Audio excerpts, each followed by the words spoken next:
ఏమన్యాస్ హన్మకొండలో లేఅవుట్ల అంశంపై ఎమ్మెల్యే నాయని రాజేందర్ రెడ్డి తీవ్ర విమర్శలు చేశారు. ప్రతిపక్ష నేతలు ప్రజలను తప్పుదోవ పట్టించేలా తప్పుడు ప్రచారం చేస్తున్నారని ఆరోపించారు. ప్రభుత్వ నిర్ణయాలు పూర్తిగా ప్రజల ప్రయోజనాల కోసమేనని, వాస్తవాలు తెలుసుకోకుండా రాజకీయ విమర్శలు చేయడం సరికాదన్నారు. అభివృద్ధి కార్యక్రమాలను అడ్డుకునే ప్రయత్నాలను ప్రజలు గమనిస్తున్నారని ఆయన పేర్కొన్నారు. కుడాల గురించి అవినీతి జరిగిందని మొన్న 50 కోట్లు పోయింది, ఇవాళ 70 కోట్లకు వచ్చింది.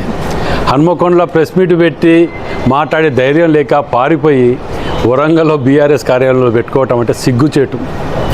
అసలు కుంభకోణం జరగలేదని ఆయన ఆడ కొనటోడే లేడు, అడిగేటోడు లేరు. మీరు రండి, మీకు 70,000 ఇస్తామంటే పారిపోయిన మీరు అవినీతి గురించి మాట్లాడుతా అంటే అవినీతి సిగ్గు అనిపిస్తున్నది. అవినీతే సిగ్గుగా ఫీల్ అవుతాను మీరు మాట్లాడిన మాటలు చూస్తే.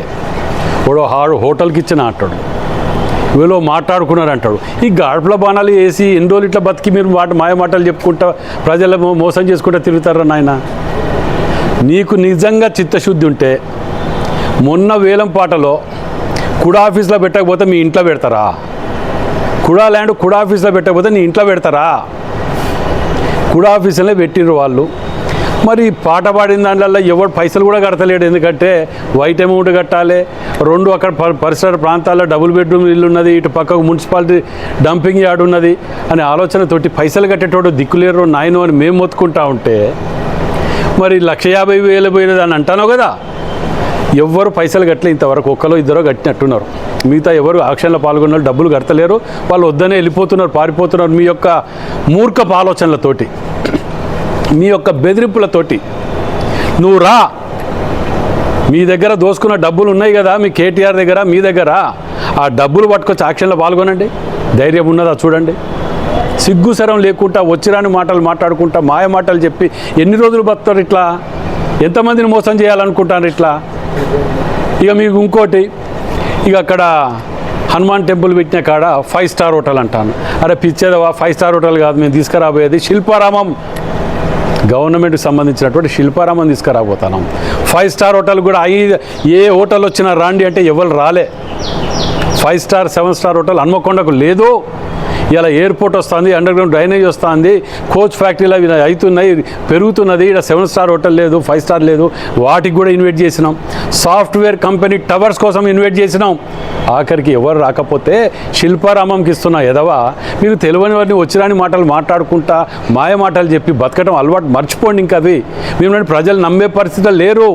మీరు విధ్వంసం సృష్టించిన వరంగల్ని 20 ఏళ్ళు ఎటుక చేయబట్టి మీరు చేయబట్టే అది వదిలిపెట్టి ఇంకా మాయమాటలు చెప్పాలని ప్రయత్నం చేస్తే మార్కో మంచిది కాదు వినయ్ భాస్కర్.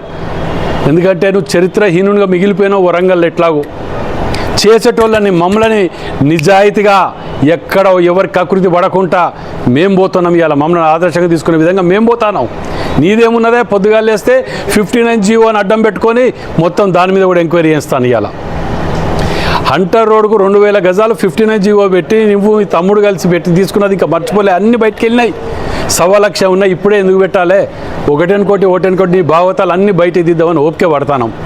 బిడ్డ, నువ్వు చేసిన ఆర్థిక విధ్వంసం, వరంగల్ జిల్లాలో లూటీ చేసి దోపరికం, కబ్జాలు, గుండాయిజాలు, రౌడాయిజాలు చేసినట్టు ఎవరు చేయలే. నీ 10 ఏళ్ల పాలనకు నా 3 ఏళ్ల పాలనకు వ్యత్యాసం ప్రజలు చూస్తాను. ఎవరట ప్రజలు తిరగబడ్డారట, ఏదో చేసినట్ట, నీ ఎంబడి తిరిగి 4 బ్రోకర్ కానీ తప్ప ఎవ్వరు లేడు అక్కడ. మీరు విగ్రహం తీసుకొచ్చి పెట్టింది అనేది క్లియర్గా అవుపడుతున్నది. అక్కడ వీడియోలు ఉన్నాయి. ఇవన్నీ మర్చిపోయి వరంగల్లో పెట్టి మాట్లాడితే ఇది లేదా? నీకు ధైర్యం లేదా? పారిపోయి వరంగల్ హైదరాబాద్లో పెడతానో? ఎందుకంటే వరంగల్లో నేను నమ్మటం లేడు. హైదరాబాద్లో ఏమైనా నమ్ముతారేమో రాస్తారేమో అని చెప్పి ఆలోచనతో పోతానట్టున్నావు. వాస్తవాలకు దగ్గర బతికే ప్రయత్నం చేయి.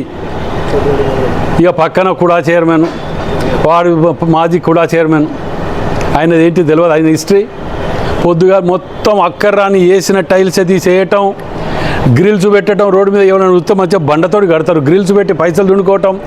ఆఖరికి ఆయనని ఎందుకు గోసపుచ్చుకుంటానో ఆ పెద్ద మనిషిని తెలియదు. కానీ ఆయన కొడుకుకి ఇబ్బంది అయితే కూడా నా ఇంటికి వస్తే 50,000 ఇచ్చిన. ఆయన లండన్ పోతానంటే, కొడుకు పోతానని కంటతడి పెడితే 50,000 ఇచ్చిన. సిగ్గుసెరాలు లేకుండా ఈ వచ్చిరాని మాటలు మాట్లాడడం బంద్ చేసుకోండి. మంచి పద్ధతి కాదు. మనం ఎలక్షన్లు వచ్చినప్పుడు కొట్లాడుకోవాలి, చేసుకోవాలి. అభివృద్ధి మీద 4 సలహాలు ఇయ్యి. పార్టీలకు అతీతంగా అందరు తీసుకుంటాను కదా, నువ్వు సలహాలు ఇయ్యి. ఎంతసేపు పదవి పొంగనే 3 ఏళ్ళకే జీర్ణించుకోలేక తెల్లారికేలే దుష్ప్రచారాలు చేయటం మొదలుపెట్టినావు. నీ దుష్ప్రచారాలని ప్రజలు నమ్మటానికి ఎవరిక్కడ లేరు. మీరు చేసిన దోపిడీ వెనకట చూసినాం కదా.